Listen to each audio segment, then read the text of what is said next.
Hello guys, কেমন আছো সবাই? আমি তো খুব ভালো আছি। আমি কিন্তু যে ভিডিওটা দিয়ে শেয়ার করছি এটা কিন্তু শ্রাবণ মাসের তৃতীয় সোমবারের ভিডিও।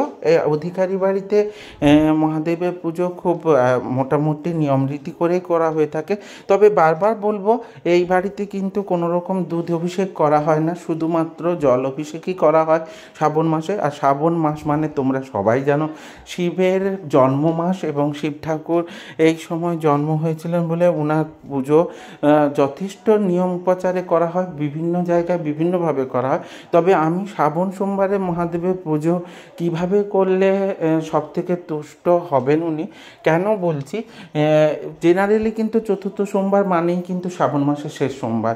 তো এই দিন সমস্ত ভক্তরা মন্দিরে গিয়ে তোমার জল ঢালে, কিন্তু অনেকেই তো মন্দির যেতে পারে না আমার মতো, তারা কিনা ঘরেই যে শিবলিঙ্গ আছে ওনাকেই পূজা অর্চনা করে থাকো। তো সেক্ষেত্রে বলবো যে অনেক রকম উপাদান দিয়েই তোমরা কিন্তু অভিষেক করতে পারো, যেমন দুধ, ঘি, মধু, গঙ্গাজল, হলুদ, কুমকুম, এসব সব কিছু দিয়েই করতে পারো। কিন্তু বারবার বলবো শিবের গায়ে কিন্তু ডাইরেক্ট কোনো কুমকুম দেবে না। তো সবসময় চন্দনের লেপনই করার চেষ্টা করবে, এবং যাই দাও দুধ কখনো কিন্তু তামার পাত্রে দেওয়ার চেষ্টা করবে না, কারণ তামার পাত্রে দুধ রাখলে ওতে একটা বিক্রিয়া হয়ে ওটা তখন বিষে পরিণত হয়ে যায়।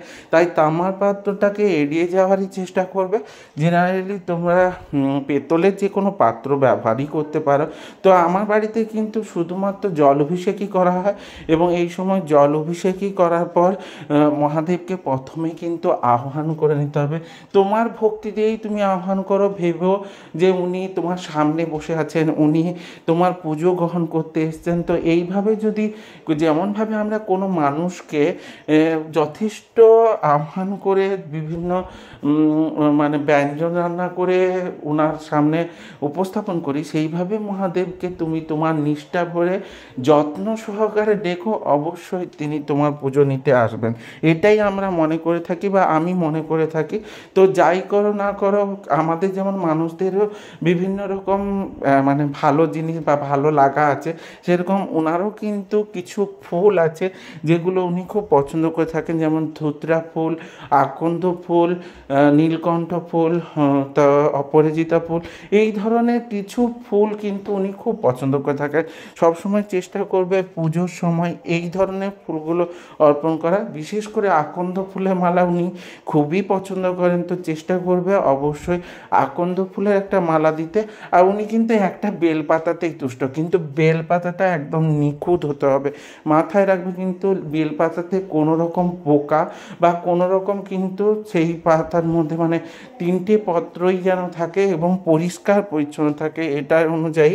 তো আমার বাড়িতে কিন্তু এইভাবেই মহাদেবকে পূজা অর্চনা করা হয়ে থাকে, এবং ওনাকে যথেষ্টভাবে আমরা মানি। এবং আমার তো মানে আমি পুজোর জন্য এই বছর একটা বিগ্রহ তৈরি করে নিয়েছিলাম, মাটির তৈরি বিগ্রহ। আর যে ভিডিওটা আমি তোমাদের সামনে তুলে ধরছি এটা কিন্তু তৃতীয় সোমবারের ভিডিও, এটা কিন্তু চতুর্থ সোমবারের ভিডিও নয়। তো আমি কিন্তু যেগুলো বললাম, তাছাড়াও যদি তোমরা কিছু জেনে থাকো বা কিছু বলতে চাও, অবশ্যই কমেন্টের মাধ্যমে আমাকে জানিও। আর কারোর যদি কিছু জিজ্ঞাসা থাকে অবশ্যই তোমরা কিন্তু আমাকে বলো, আমি বলবো। দেখো, এই বিগ্রহটা আমি তৈরি করে নিয়েছিলাম। এই বিগ্রহে কিন্তু প্রথমে জল অভিষেক করে দিচ্ছিলাম, তারপরে তোমার রজনীগন্ধা ফুলের একটা মালা নিয়ে এসেছিলাম, ওটা দিয়ে অভিষেক করিয়ে নেব। তো সেই অভিষেকটা করে নেওয়ার পর যেরকম করে জেনারেলি পুজো করা হয় সেভাবেই পুজো করে, কিন্তু মন্ত্র হিসাবে যাই বলো না বলো, পুরো মন্ত্র নাও জানলে চলবে, কিন্তু ওম নমঃ শিবায় এই মন্ত্রটা কিন্তু 3 বার অন্তত জপ করো, এবং বেলপাতা ওনার মাথায় অর্পণ করো, এবং মন ভরে ডেকো এবং বলো যে আমার পুজো গ্রহণ করুন মহাদেব।